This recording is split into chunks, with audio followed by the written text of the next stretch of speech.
bonjour à toutes et à tous. Soyez les bienvenus, ici présents ou face à votre écran.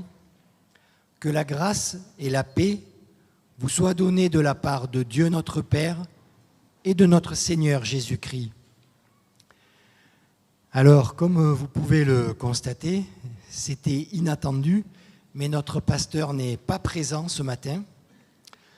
En tout cas, pas présent physiquement. Aujourd'hui, il est lui aussi face à son écran. Je vous rassure, lui et son épouse vont bien, mais hier matin, ils ont été testés positifs au Covid, tous les deux.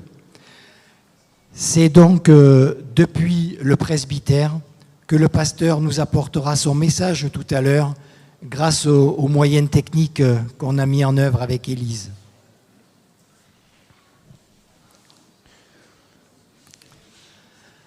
Dans ces temps d'inquiétude, de crainte et de confusion, le Seigneur nous encourage à travers la lecture de sa parole.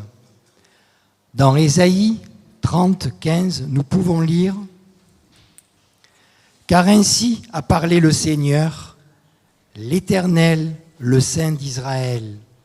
C'est dans le retour à Dieu et le repos que sera votre salut. C'est dans le calme et la confiance que sera votre force. » Et si j'ai choisi ce verset, c'est parce qu'il nous saisit par sa sérénité. On trouve les mots repos, calme, confiance. Et sachez qu'en hébreu, repos et calme sont vraiment synonymes et ils signifient être tranquille, détendu, libéré. Libéré de toute anxiété, en paix. Et c'est tellement difficile de nos jours de connaître cette sorte de tranquillité. Tant de gens cherchent une direction et des solutions capables de calmer leur esprit. Tout le monde fournit tellement d'efforts pour atteindre cette paix. Mais c'est seulement en retournant à Dieu qu'il nous accordera cette tranquillité. Seulement en se tournant vers lui qu'il nous accordera le repos dans les situations auxquelles nous sommes confrontés. Et je vous invite ce matin à nous tourner tous ensemble vers Dieu pour recevoir de lui cette tranquillité, ce calme et cette confiance. Je vous invite à vous lever, nous allons prier ensemble et j'invite mon frère Nicolas à prier.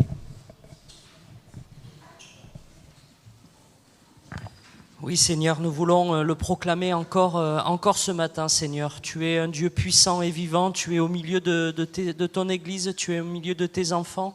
Et malgré les tempêtes, Seigneur, malgré les vicissitudes de la vie, malgré ce que nous pouvons chacun et chacune affronter, ce que nous voyons et ce que nous ne voyons pas, Seigneur, ce que nous disons à nos proches et ce que nous gardons au plus profond de notre cœur et qui nous bouleverse, qui nous chamboule, qui nous touche, malgré tout cela, Seigneur, tu es là.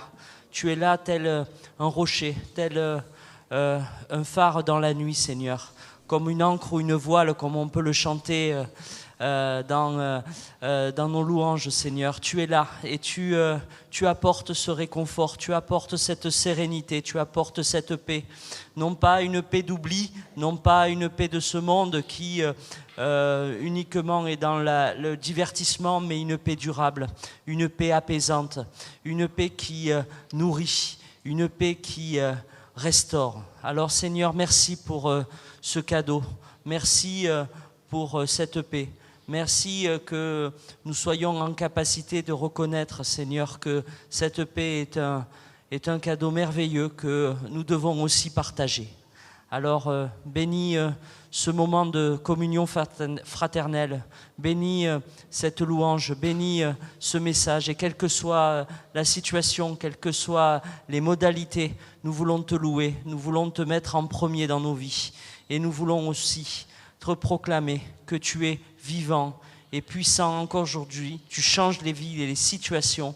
Nous le croyons dans le nom puissant de Jésus-Christ. Amen. Vous pouvez vous rasseoir. Que Dieu bénisse ce moment de louange qu'on veut lui accorder. Bonjour à tous, j'espère que vous allez bien. Ce matin, donc, nous allons avoir un moment de louange où on va chanter à travers nos chants toute la puissance de notre Seigneur, le fait qu'on va se reposer sous son aile. Et comme ce qui a été dit ce matin, on a vraiment cette assurance que notre Seigneur est tout puissant et qu'à travers lui, on craint rien. Et qu'on a aussi cette assurance d'être sauvé.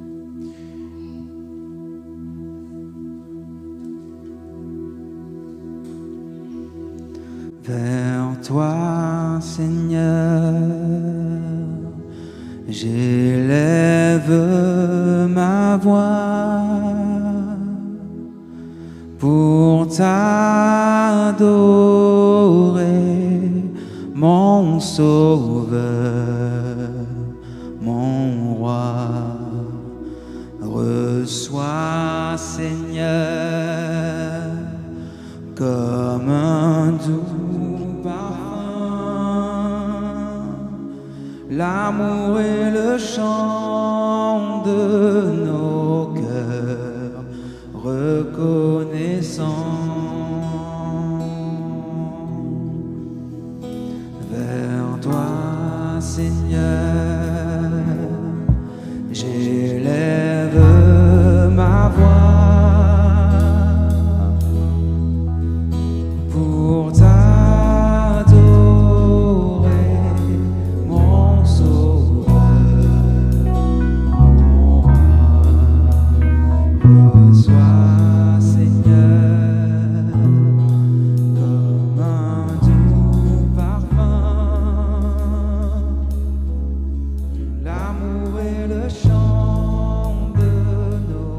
l'amour et le chant de nos cœurs reconnaissants. Vers toi, Seigneur, vers toi, Seigneur, j'élève ma voix pour t'adorer,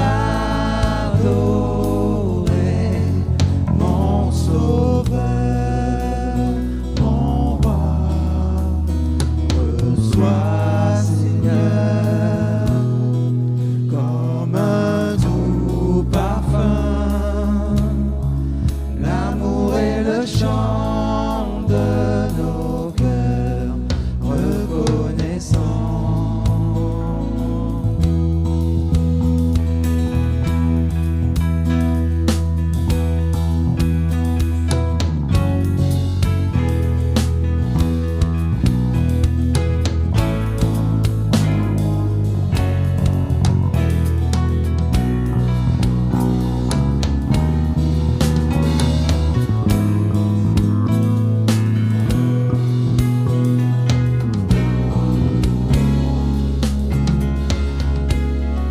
L'amour et le chant de nos cœurs, l'amour et le chant de nos cœurs reconnaissants. Vers toi, Seigneur, j'élève ma voix pour t'adorer, mon Sauveur, mon Roi. Reçois, Seigneur, comme un doux parfum, l'amour et le chant de nos cœurs reconnaissants. Dieu Tout-Puissant, Dieu Tout-Puissant, quand mon cœur considère tout l'univers créé par ton pouvoir, le ciel d'azur, les éclairs, le tonnerre, le clair matin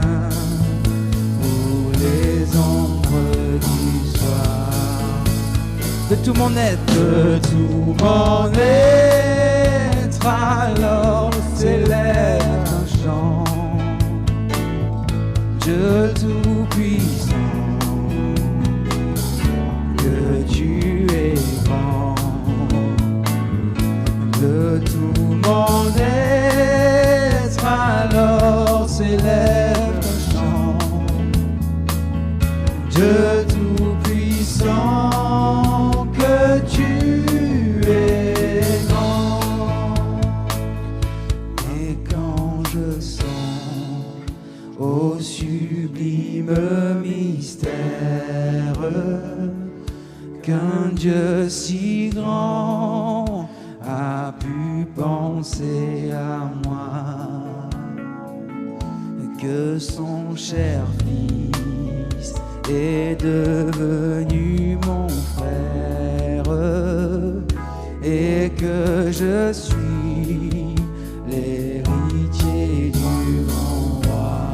De tout mon être, de tout mon être, alors s'élève un chant. Dieu tout-puissant, que tu es grand, de tout mon être, alors s'élève un chant. Dieu tout-puissant, que tu es grand. Quand mon sauveur éclatant de lumière se lèvera de son trône éternel, et que les sangs, les douleurs de la terre, je pourrai voir les splendeurs de son ciel. Je redirai dans son divin séjour, rien n'est plus grand que ton amour. Je redirai dans son divin séjour, rien n'est plus grand que ton amour. Rien n'est plus grand que ton amour.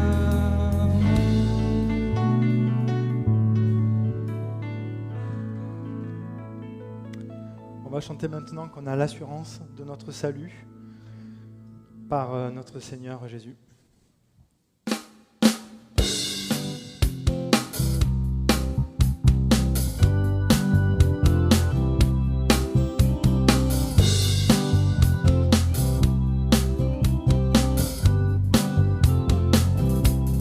J'ai l'assurance de mon salut par la présence du Seigneur Jésus.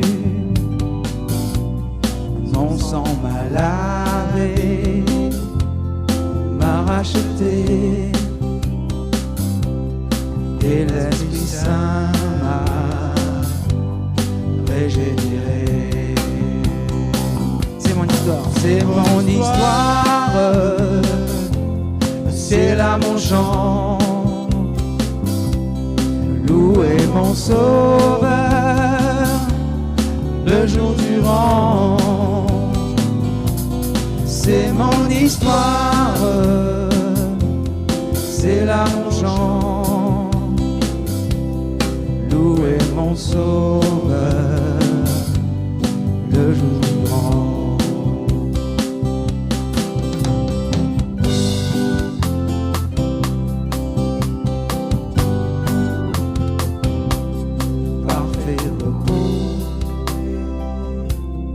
Parfait bonheur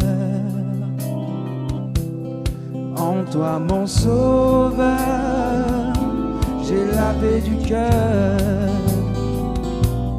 je veille en attendant retour. Je suis comblé de ton amour. C'est mon histoire, c'est mon histoire, c'est là mon chant. Louer mon sauveur le jour durant. C'est mon histoire, c'est là mon chant. Louer mon sauveur le jour durant. C'est mon histoire, c'est mon histoire, c'est là mon chant. Louer mon sauveur le jour durant. C'est mon histoire, c'est là mon chant.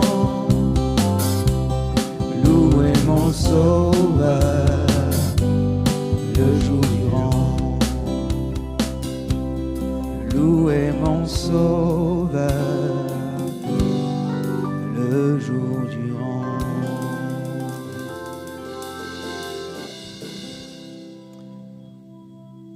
Bénis l'Éternel, mon âme.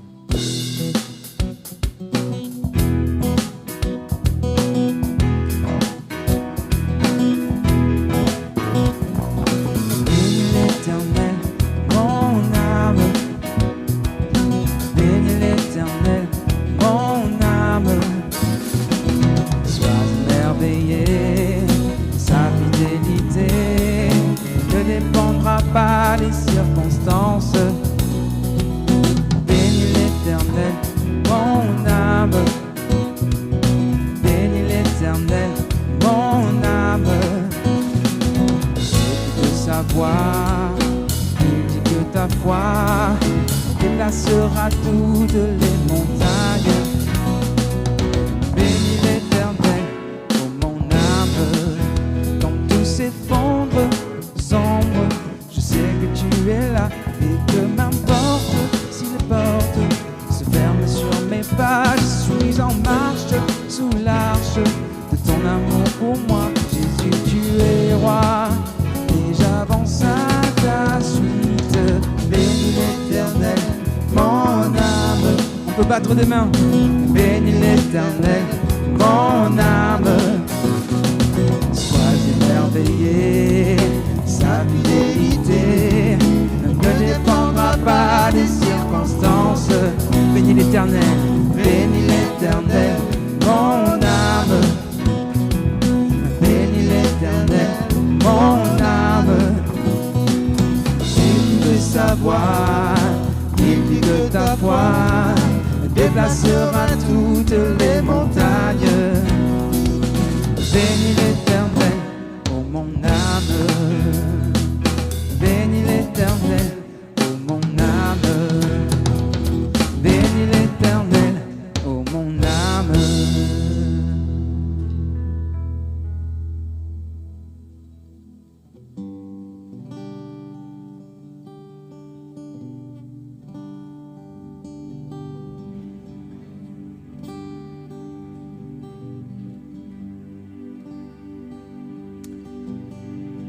Je te bénis et te garde. Il rayonne sur toi, il t'accorde sa grâce. Ton Dieu se tourne vers toi, te donne la paix. Dieu te bénit. Dieu te bénit et te garde. Il rayonne sur toi, il t'accorde sa grâce. Ton Dieu se tourne vers toi, te donne la paix.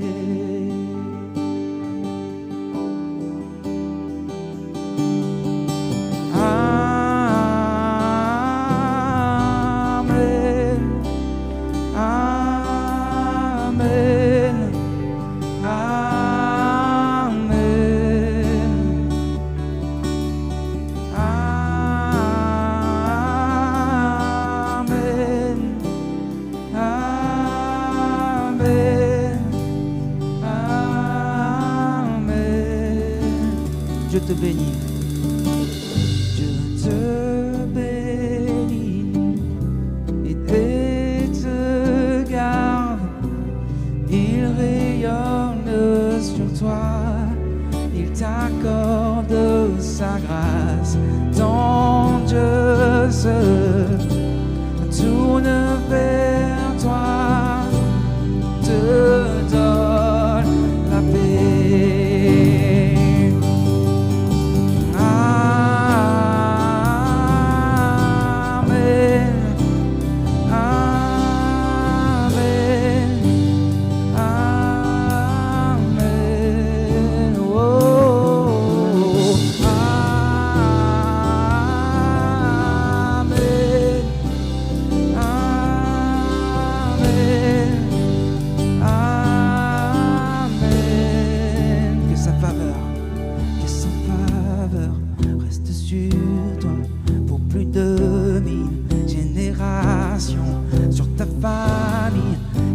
Enfants et les enfants de leurs enfants, que sa faveur reste sur toi pour plus de 1000 générations, sur ta famille et les enfants de leurs enfants, que sa faveur reste sur toi pour plus de 1000 générations, sur ta famille et tes enfants et les enfants de leurs enfants, que sa faveur reste sur toi pour plus de 1000 générations, sur ta famille et tes enfants et les enfants de leurs enfants, que sa présence t'environne là avec toi, à tes côtés, qu'elle t'inonde et t'entoure. Il est pour toi, il est pour toi, dès le matin jusqu'au coucher, à chaque pas, veille sur toi, dans les larmes et dans la joie. Il est pour toi, il est pour toi, il est pour toi, il est pour toi, il est pour toi, il est pour toi, il est pour toi. Pour toi.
Chers amis, bonjour. C'était une surprise aujourd'hui d'être dans ces conditions-là. Je ne m'attendais pas à ce que ce dimanche je ne sois pas avec vous, mais c'est une joie de pouvoir être d'une certaine manière, grâce à la technique, ensemble. Voilà, nous allons lire la parole de Dieu dans 1 Samuel, chapitre 10, et les 8 premiers versets. 1 Samuel 10 et les 8 premiers versets. C'est Marc qui va lire ce passage. Samuel prit une fiole d'huile qu'il répandit sur la tête de Saül. Il l'embrassa et dit : « L'Éternel t'a donné l'onction pour que tu sois le conducteur de son héritage. Aujourd'hui, après m'avoir quitté, tu trouveras 2 hommes près du tombeau de Rachel, à la frontière de Benjamin, à Tseltsa. Ils te diront : Les ânesses que tu es allé chercher sont retrouvées, et maintenant ton père a laissé de côté l'affaire des ânesses, mais il est en peine de vous et dit, que dois-je faire au sujet de mon fils? De là, tu iras plus loin et tu arriveras aux chênes de Tabor, où tu seras abordé par 3 hommes montant vers Dieu à Béthel et portant l'un 3 chevreaux, l'autre 3 miches de pain et l'autre une outre de vin. Ils te salueront et te donneront 2 pains que tu prendras de leurs mains. Après cela, tu arriveras à Gibéa Elohim, où se trouve une garnison de Philistins. En entrant dans la ville, tu rencontreras une troupe de prophètes descendant du haut lieu, précédés du luth, du tambourin, de la flûte et de la harpe, en train de prophétiser. L'Esprit de l'Éternel s'emparera de toi, tu prophétiseras avec eux et tu seras changé en un autre homme.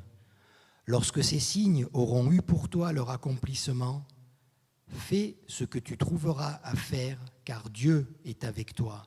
Puis tu descendras avant moi à Gilgal. Alors, à mon tour, je descendrai vers toi pour offrir des holocaustes et des sacrifices de communion. Tu attendras 7 jours jusqu'à ce que j'arrive auprès de toi et que je te fasse connaître ce que tu dois faire. Voilà. Que Dieu bénisse sa parole. Dans le premier livre de Samuel, au chapitre 10, après que Samuel eut oint Saül, il est dit que Dieu lui donna un autre cœur. Cette parole me touche beaucoup parce qu'elle n'est pas dit que Dieu lui donna un autre caractère ou une autre manière de penser, une nouvelle compréhension, une autre manière de vivre et de se comporter, mais lui donna un autre cœur.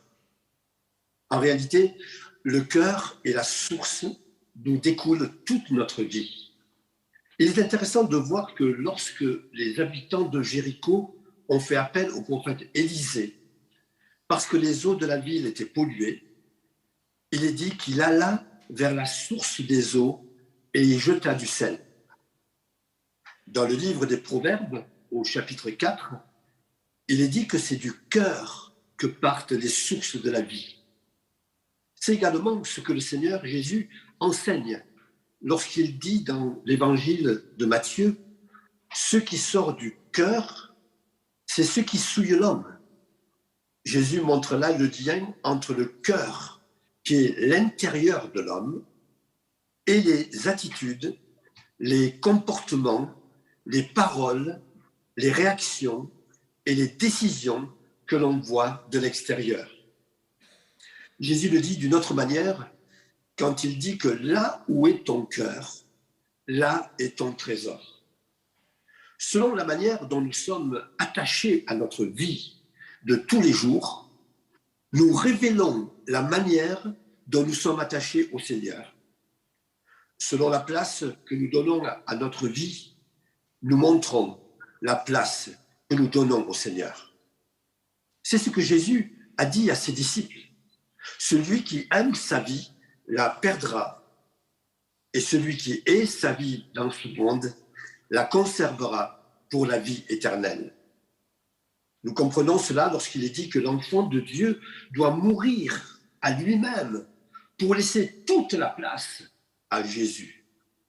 L'apôtre Paul disait « J'ai été crucifié avec Christ, et si je vis, ce n'est plus moi qui vis, c'est Christ qui vit en moi. » Il y a bien des choses que nous aimons dans notre vie, mais l'amour pour Jésus doit les surpasser. Il doit toujours avoir la priorité. Ainsi, le cœur est l'organe intérieur et caché. Il désigne la partie la plus profonde de la personnalité. Il est également l'organe de la connaissance et de l'intelligence. D'ailleurs, en hébreu, penser se dit parler à son cœur. Lorsque je pense, je parle à mon cœur.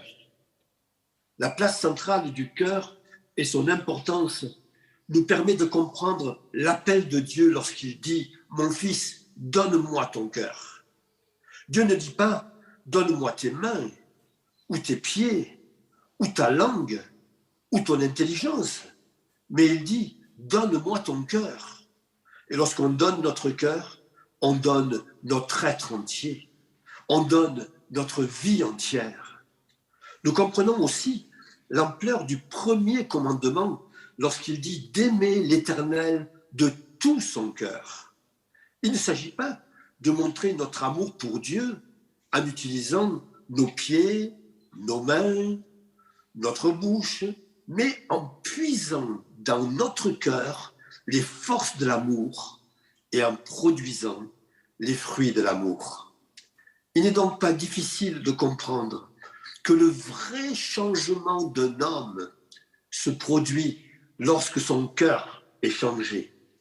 Le changement du cœur entraîne le changement de la vie, le changement de notre regard, le changement de nos actes, le changement de nos paroles, de notre pensée, de notre attitude intérieure. L'apôtre Paul le dit en 2 Corinthiens chapitre 5, « Si quelqu'un est en Christ, il est une nouvelle créature. Les choses anciennes sont passées, et voici, toutes choses sont devenues nouvelles. Par la foi, l'ancienne créature est morte, et elle laisse la place à la nouvelle. » Ainsi, lorsque nous venons à Christ par la foi, Dieu ne fait pas de rafistolage, il change intégralement notre cœur. Je voudrais vous raconter une petite histoire. Un jour, un vieil homme décide de vendre sa vieille maison bien délabrée. Quelqu'un se présente et sans discuter, accepte le prix et accepte donc d'acheter la maison. Le vieil homme est très heureux. Et avant que l'acheteur ne revienne pour signer le compromis, il décide de rendre sa maison plus présentable. Il refait quelques peintures, répare certaines choses abîmées et nettoie sa maison de fond en comble. Le jour arriva où les papiers vont être signés. Et au grand étonnement de ce vieil homme, l'acheteur ne dit rien. Il ne manifeste pas son plaisir de ce qui a été réalisé. Lorsque le vieil homme lui fait remarquer tous les changements, l'acheteur dit « Mon bon monsieur, vous avez fait tout ce travail pour me faire plaisir, mais vous vous êtes fatigué pour rien. En effet, mon intention est de raser la maison pour en construire une autre. » Frères et sœurs, Dieu ne retape pas notre maison. Dieu ne retape pas notre vie lorsque nous venons à lui. Il en construit une nouvelle. Rien de l'ancien, rien du vieil homme ne peut se trouver dans la nouvelle maison. Pour cela, c'est notre cœur qu'il change. Alors, le changement du cœur entraîne le changement de la vie. Il est intéressant de voir dans la Bible le changement des personnes lorsque Dieu intervient dans leur vie et change leur cœur. C'est ce que nous comprenons lorsque Jésus s'adresse à ceux qu'il appelle à le suivre. Ce changement, nous le voyons concrètement chez les apôtres après l'effusion du Saint-Esprit à la Pentecôte. Jésus, rencontrant Simon appelé Pierre et André son frère qui jetaient le filet dans la mer, leur dit « Suivez-moi et je vous ferai pécheurs d'hommes ». En acceptant de suivre Jésus, ils acceptent un changement radical de leur vie de famille, de leurs projets, de leur vie professionnelle, et en même temps, pour un peu plus tard, le changement de leur cœur. Après l'effusion du Saint-Esprit à la Pentecôte, alors que Pierre et Jean enseignent le peuple et annoncent en la personne de Jésus la résurrection des morts, il est dit que les chefs du peuple étaient étonnés de leur assurance, sachant que c'était des hommes sans instruction. Un changement profond s'était opéré. Suite à l'onction du Saint-Esprit, leur cœur a été changé. Nous pourrions citer bien des personnes encore, comme Lydie, dont la vie a été entièrement transformée. L'eunuque éthiopien, qui continue à sa route le cœur rempli de joie, et bien d'autres encore. Ce changement du cœur qui transforme la vie, nous le voyons aussi dans l'Ancien Testament. À propos de Anne, dans 1 Samuel, au chapitre 1er, nous voyons qu'après avoir épanché son âme devant l'Éternel, elle a complètement changé. Il est dit que son visage ne fut plus le même. Frères et sœurs, lorsque Dieu change un cœur, la vie devient nouvelle, notre relation avec Dieu devient différente. Notre relation avec nos frères et sœurs deviennent différentes. Nos relations avec le monde deviennent différentes. C'est ce qui est arrivé à Saul de Tarse après sa rencontre avec Jésus sur le chemin de Damas. Saul, le persécuteur des chrétiens, est devenu Paul, l'évangéliste. C'est ce qui va arriver à Saül, fils de Kis. Tout commence lorsque Dieu choisit Saül pour devenir chef de son peuple. Tout commence lorsque Saül est oint par Samuel pour être roi. Frères et sœurs, c'est par l'onction que Dieu a donné un autre cœur à Saül. Il est dit au verset 9 que dès que Saül eut tourné le dos pour se séparer de Samuel, Dieu lui donna un autre cœur. Le texte nous montre que Dieu avait mis tous les éléments en place pour que Samuel rencontre Saül et éloigne de l'huile. Il avait choisi pour devenir roi de son peuple. Il permet que les ânesses de son père s'égarent. Il permet que grâce à son serviteur, la rencontre avec Samuel puisse avoir lieu. Tout cela jusqu'à l'onction. Ainsi, Dieu fait la même chose avec ses enfants. Je suis sûr que si chacun racontait la manière dont il a rencontré le Seigneur, nous verrions combien Dieu a fait concourir des situations, des épreuves, des personnes, des rencontres pour provoquer le moment de notre rencontre avec lui et le moment de l'onction pour devenir des rois et des reines. N'oublions jamais, frères et sœurs, que le choix de Dieu est le fruit de sa grâce. Notre expérience chrétienne et notre salut ne dépendent en rien de nous, ni de nos mérites, ni d'autre chose, mais uniquement de la grâce de Dieu. Jésus le dit lui-même, « Ce n'est pas vous qui m'avez choisi, mais moi, je vous ai choisi. Je vous ai établi afin que vous alliez et que vous portiez du fruit et que votre fruit demeure. » Ainsi, Dieu nous a fait cheminer jusqu'au jour où il s'est révélé à nous. Alors nous avons cru et nous avons été oints de son esprit. Ce geste de Samuel est le signe d'une intervention et d'une action spirituelle. Comme vous le savez, l'huile est dans la Bible l'un des symboles du Saint-Esprit.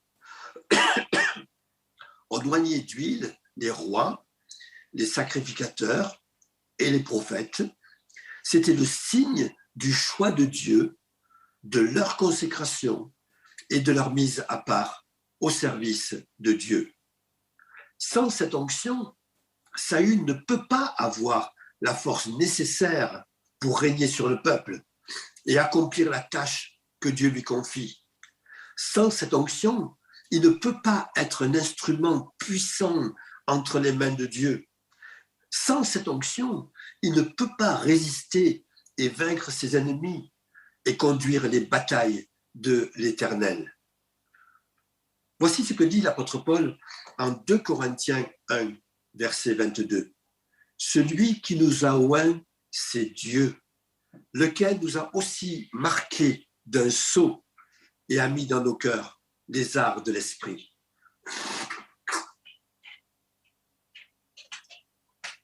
C'est ce qui s'est passé au moment où nous sommes devenus enfants de Dieu. Il nous a revêtus de son esprit pour que nous puissions avoir la force d'accomplir notre ministère d'enfants de Dieu et que nous portions beaucoup de fruits pour sa gloire. C'est l'onction du Saint-Esprit qui va nous conduire dans la vérité et qui va nous permettre de comprendre les enseignements de Jésus.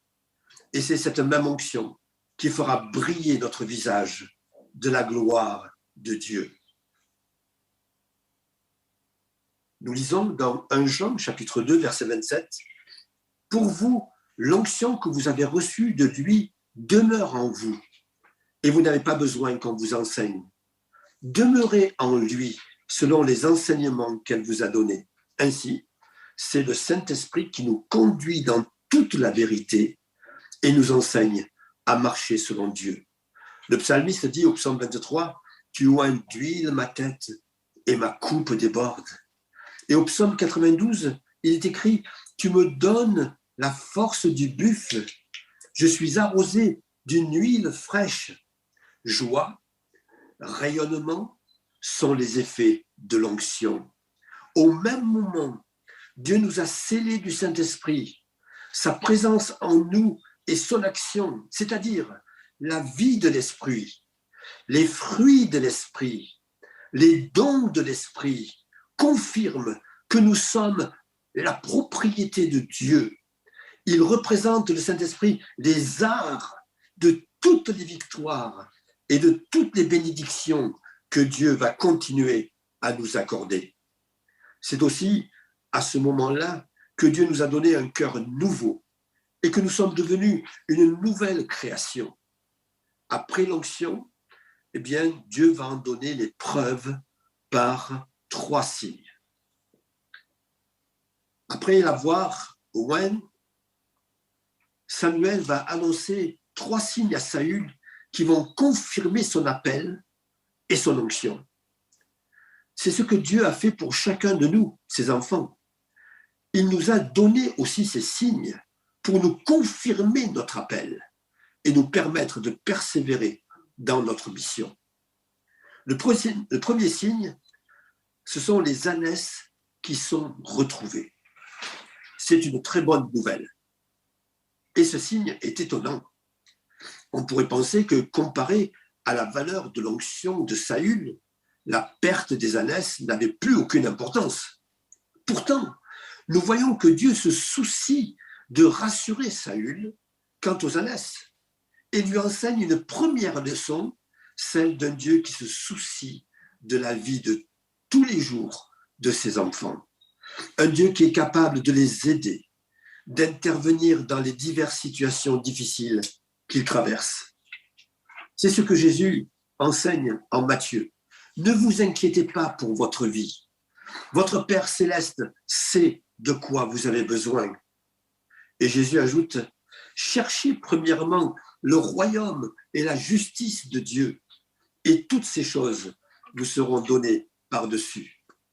Par ce signe, c'est comme si Dieu disait à Saül, maintenant que tu as reçu l'onction, sers-moi et ne te soucie plus pour ta vie quotidienne. Cherche en premier à accomplir ma volonté et moi, je m'occuperai de tes besoins. Dieu enseigne ainsi à Saül que le premier signe de son onction sera la place centrale qu'il va tenir dans sa vie, la priorité qu'il aura sur tous les domaines de son existence. Frères et sœurs, si j'ai reçu l'onction de Dieu, je donne à Jésus la première place. Et je suis confiant que lui s'occupe de tout ce qui me concerne, mon foyer, mes enfants, mon travail, ma santé, mes loisirs, mes soucis, mes épreuves. Il va se soucier, lui, de tout cela. Mais moi, je dois lui donner la première place. C'est le signe de l'onction. Mon frère et ma sœur, si tu as reçu l'onction de Dieu, cela doit se voir par la place qu'il occupe dans ton quotidien et dans ta confiance pour tout ce que tu rencontres d'éprouvant et de difficile dans ta vie. Le deuxième signe, c'est le don de 2 pains à Saül. Sur le chemin du retour, Saül doit rencontrer 3 hommes. Il monte à Béthel pour faire des sacrifices et apporter à Dieu leur offrande. L'un a 3 chevreaux, l'autre 3 miches de pain et le troisième une outre de vin. Béthel était la première étape du voyage de Jacob, le lieu où Dieu avait promis aux patriarches de ne jamais l'abandonner. La fidélité de Dieu à ses promesses était ainsi manifestée au roi futur, à Saül, afin qu'il réglât sa conduite sur elle.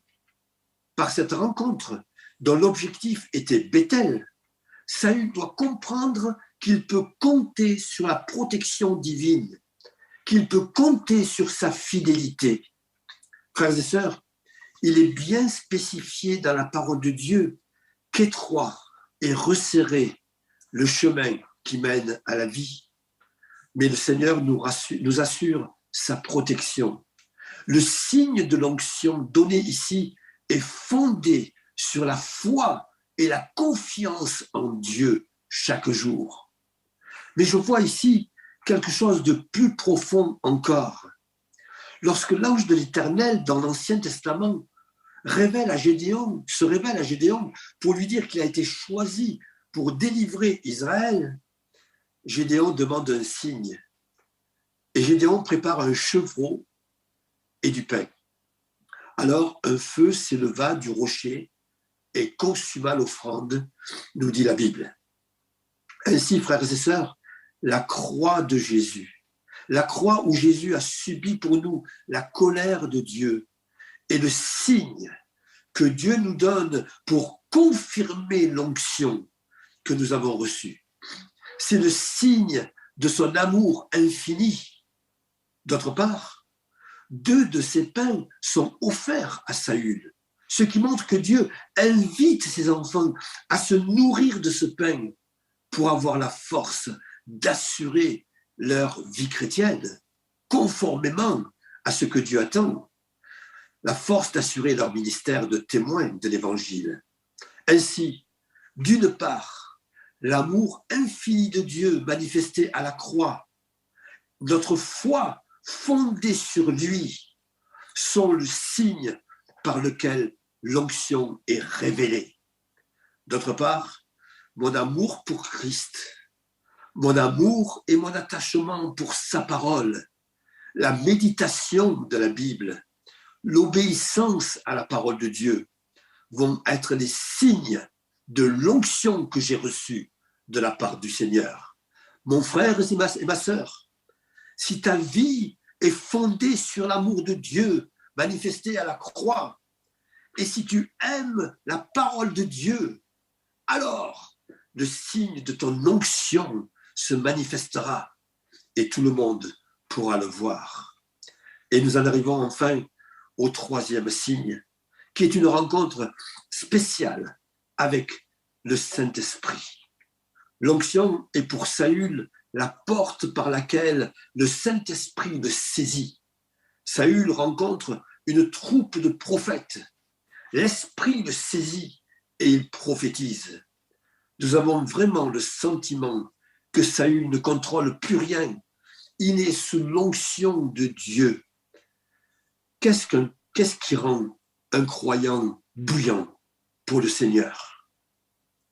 Qu'est-ce qui lui permet d'être un prophète, c'est-à-dire le canal de sa parole, et être rempli d'autorité et de puissance, si ce n'est la plénitude du Saint-Esprit?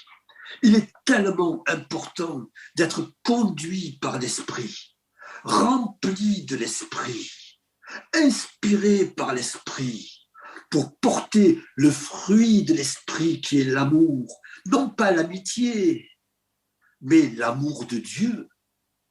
Si les 2 premiers signes concernent ma relation et ma foi, ma relation avec Dieu et ma foi, le 3e concerne l'œuvre de plénitude que Dieu veut accomplir au travers de moi Et c'est cette œuvre spirituelle qui confirmera que j'ai reçu l'onction.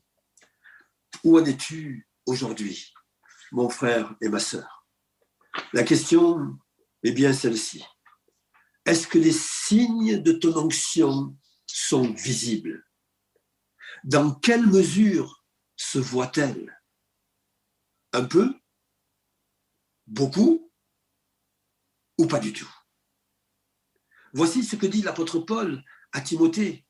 C'est pourquoi je t'exhorte à ranimer le don de Dieu que tu as reçu par l'imposition de mes mains. Alors, occupés par les ânesses ou préoccupés par les affaires de notre vie, nous avons peut-être perdu l'onction. Nous avons peut-être perdu la fraîcheur et la puissance de la présence du Saint-Esprit dans notre vie et au travers de nous. Pour mon frère, ma sœur, Dieu veut nous joindre à nouveau. Il nous invite à nous approcher de lui pour renouveler son onction. Quand tu reçois l'onction du Saint-Esprit, comme Saül, ton cœur est changé. Toi, tu es changé. Tes priorités sont changées. Tu n'es plus la même personne. Il est dit en 1 Samuel 10, dès que Saül eut tourné le dos pour se séparer de Samuel, Dieu lui donna un autre cœur. Il n'a plus été le même. Grâce au renouvellement de ton cœur, Dieu va se servir de toi alors pour accomplir ses desseins de délivrance et de salut envers les autres, envers les hommes, afin que ces desseins de bénédiction s'accomplissent aussi envers les croyants. Cette onction de Dieu va se manifester concrètement par des signes. Ça doit se voir dans ta vie, ça doit se voir dans ma vie. Alors, demandons à Dieu de renouveler l'onction pour que chacun d'entre nous, nous soyons des rois et des reines puissants entre les mains de Dieu. Donnons la priorité à Jésus, frères et sœurs, dans notre vie. Et sur le fondement de la croix, soyons attachés à sa parole. Demandons-lui de nous remplir du Saint-Esprit. Nous verrons alors de grandes choses.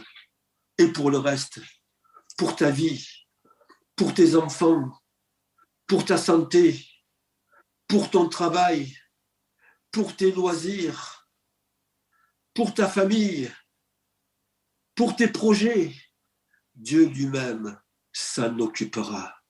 Dieu lui-même s'en occupera et il le fera bien et il le fera de la meilleure façon. Mon frère et ma sœur, dans les temps que nous vivons, nous avons besoin de l'onction de Dieu et que cette onction puisse se révéler au travers de nous, atteindre nos familles, atteindre nos frères et sœurs dans l'Église, atteindre les hommes autour de nous pour que Dieu soit glorifié, que Dieu vous garde, que Dieu vous bénisse, que Dieu soit avec vous. Amen. Prions ensemble.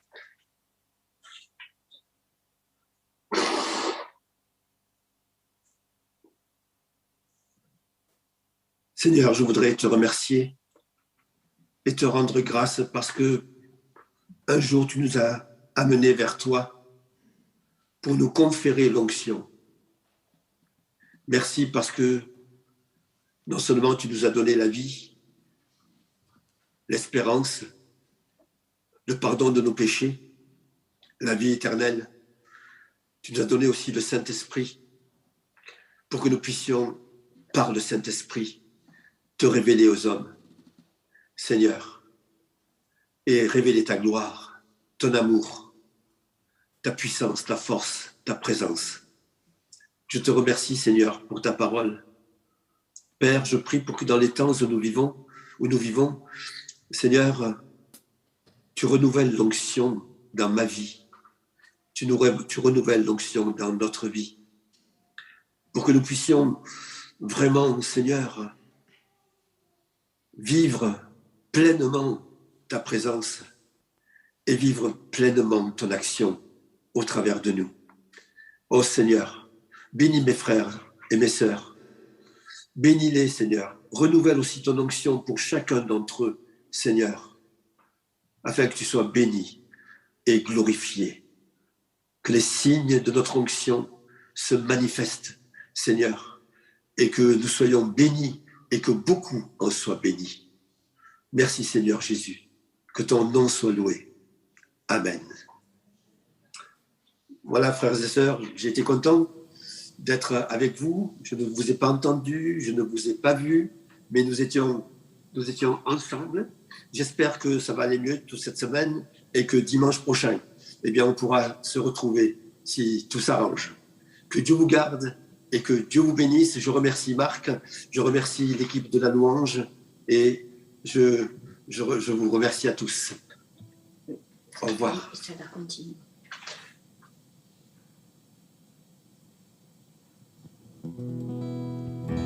Merci à vous.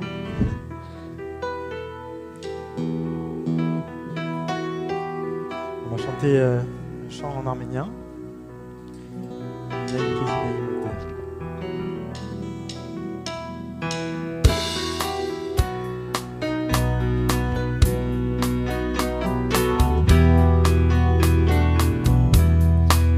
Zinaim of them, Bianche Zinaim of them, Bianche Zinaim of them, Aranze Nayelu,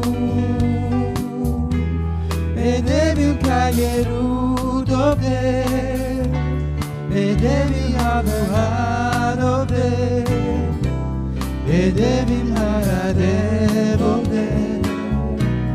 Arantzena yelu Edevim kalerut ovdem Edevim hamuad ovdem Edevim haradev ovdem Arantzena yelu Mianton kesirem ovdem Mianton kesirem ovdem Mianton kesirem ovdem Arantzena yelu Sirem nergayutyud ovdem Sirem angeltutyud ovdem Sirem isharadev ovdem Arantzena yelu Sirem nergayutyud ovdem Sirem angeltutyud ovdem Sirem isharadev ovdem Arantzena yelu Kortem kezi amar ovdem Kortem kezi amar ovdem Kortem kezi amar ovdem Arantzena yelu Unem yekyakutyam ovdem Unem yizayavad ovdem Unem isharadev ovdem Arantzena yelu Unem yankugam ovdem Unem zaynavarad ovdem Unem isharadev ovdem Arantzena yelu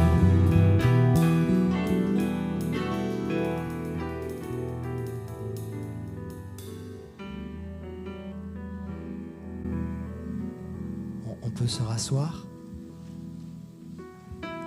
Je crois que de notre part à tous, merci Ago pour le courage que tu as eu malgré la maladie et merci au Seigneur qui lui a donné la force d'intervenir. Quelques annonces. Mercredi 11 mai, donc ce mercredi de 14h à 17h, ce sera la fête au Centre Annie avec Tamar Albarian. Les renseignements peut-être auprès de Manu et Élise pour les enfants. Le même mercredi 11 mai à 20h30 aura lieu notre étude biblique par Zoom et YouTube. Et c'est notre frère Michel qui continuera l'étude de l'épître aux Romains. Samedi 21 mai, la kermesse au centre Annie, suivie d'un tournoi de ping-pong. S'il y a quelques volontaires pour faire quelques gâteaux, vous êtes les bienvenus et vous pouvez peut-être contacter Olympia si elle est d'accord. Merci. Samedi 21 mai à 20h à Saint-Antoine, une soirée régionale avec le pasteur Kétikian qui viendra de Bulgarie. Et c'est ce même pasteur, le pasteur Kétikian, qui sera chez nous à Beaumont et qui apportera le message le dimanche 22 mai.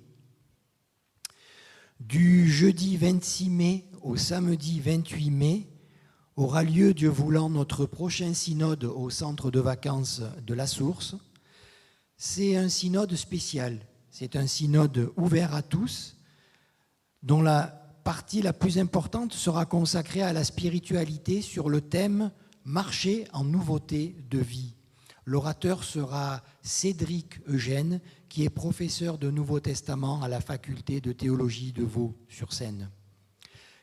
On a mis une petite affiche à l'entrée pour celles et ceux qui seraient intéressés. Vous pourrez trouver le programme et des renseignements.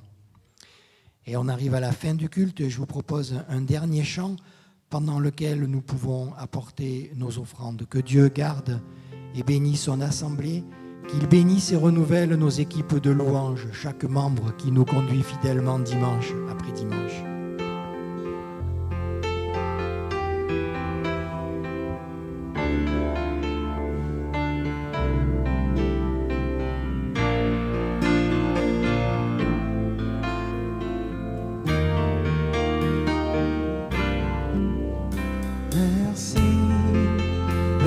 Reconnaissant, merci au Seigneur 3 fois saint, merci, car il a donné Jésus-Christ, son Fils. Merci d'un cœur reconnaissant, merci au Seigneur 3 fois saint, merci, car il a donné Jésus-Christ, son Fils. Maintenant, le fait dit, je suis fort, le pauvre dit, je suis riche. Dieu a fait grandes choses pour nous. Maintenant, le fait dit, je suis fort, le pauvre dit, je suis riche. Dieu a fait de grandes choses pour nous. Merci.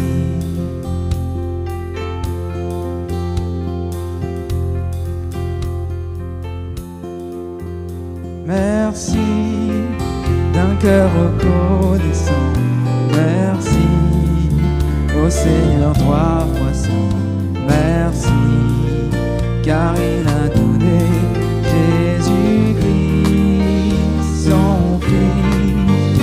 Merci d'un cœur reconnaissant, merci au Seigneur 3 fois saint, merci, car il a donné Jésus-Christ, son Fils. Maintenant, le fait dit, je suis fort, le pauvre dit, je suis riche. Dieu a fait grandes choses pour nous. Maintenant, le fait dit, je suis fort, le pauvre dit, je suis riche. Dieu a fait grandes choses pour nous. Merci.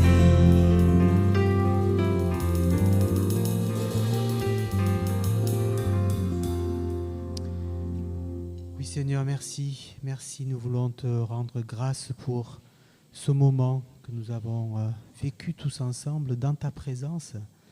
Merci Seigneur de nous faire la grâce de nous donner cette parole, ta parole qui nous interpelle à chaque fois parce que ta parole ne retourne pas à toi sans effet. Et ce matin, Seigneur, nous voulons aussi te rendre grâce parce que tu nous promets, Seigneur, dans cette parole, de nous accompagner sur le chemin, parce que le chemin n'est pas facile, de prendre soin de nous dans les moindres détails de notre vie. Seigneur, de nous donner ta puissance et ton esprit pour nous accompagner sur cette route. Et encore une fois, merci pour ce cadeau que tu nous fais. Et en retour, nous voulons, Seigneur, te rendre toute la gloire, parce que toute la gloire t'appartient. Dans le nom de Jésus. Amen. Que l'Éternel te bénisse et te garde. Que l'Éternel fasse briller sa face sur toi et t'accorde sa grâce. Que l'Éternel lève sa face vers toi et te donne la paix. Amen. Amen. Bon dimanche et bonne semaine à tous.